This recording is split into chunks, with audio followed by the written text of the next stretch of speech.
नमस्कार दोस्तों, आपका स्वागत है हमारे चैनल में। आज हम बात करते हैं दलितों के हालात की। 2070 तक दलितों की स्थिति हालात क्या होगा, एससी एसटी की स्थिति 2070 तक क्या रहेगी। दोस्तों, जैसा आप आज जानते हैं, शिक्षा प्राइवेट हो रही और महंगी हो रही है। दलितों को शिक्षा लेना आने वाले समय में बहुत मुश्किल होगी और शिक्षा लेना एससी एसटी ओबीसी समाज के लिए चुनौती होगी। 2070 तक भारत में विकास तो बहुत होगा, लेकिन चंद अरबपति ही देश को चलाएगा। नेता बस नाम के नेता होंगे। 2070 तक दलितों को नए शब्द और नया नेता भी होंगे। जो नेता कम व्यापारी होंगे। दलितों में जो लोग पढ़े लिखे होगा उनको जॉब भी कम मिलेगी, क्योंकि सरकारी नौकरी नहीं रहेगी, सब कुछ प्राइवेट हो चुकी होगी।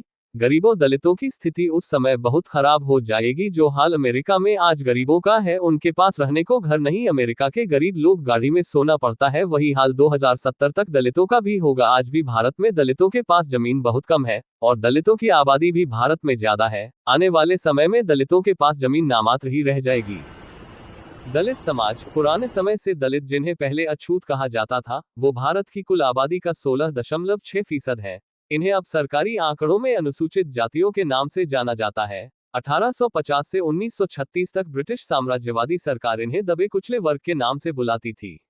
अगर हम 2 करोड़ दलित ईसाइयों और 10 करोड़ दलित मुसलमानों को भी जोड़ लें, तो भारत में दलितों की कुल आबादी करीब 32 करोड़ बैठती है। ये भारत की कुल आबादी का 1/4 है।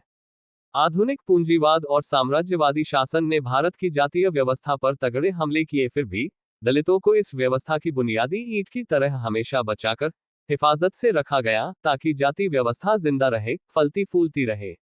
दलितों का इस्तेमाल करके ही भारत के संविधान में भी जाति व्यवस्था को जिंदा रखा गया। सभी दलितों के साथ भेदभाव होता है, उन्हें उनके हक से वंचित रखा जाता है।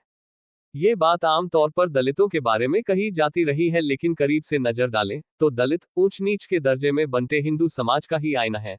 भारत के ग्रामीण समाज में तमाम जातियां अपनी जाति के पेशे करती आई हैं, लेकिन देश के अलग अलग हिस्सों में कई जगह दलित जातियों की आबादी इतनी ज्यादा हो गई कि उन्हें किसी खास पेशे के दायरे में बांध कर रखना मुमकिन नहीं था। नतीजा ये हुआ कि इन दलितों ने अपना अस्तित्व बचाने के लिए जो भी पेशा करने का मौका मिला, उसे अपना लिया। पिछले 7 दशकों में दलितों की दूसरी और तीसरी पीढ़ी तरक्की की नई ऊंचाइयां छू रही है। ज्यादातर मामलों में अब उन्हें आरक्षण की जरूरत नहीं मालूम होती। आज अमेरिका और दूसरे देशों में दलित अप्रवासियों की अच्छी खासी आबादी रहती है।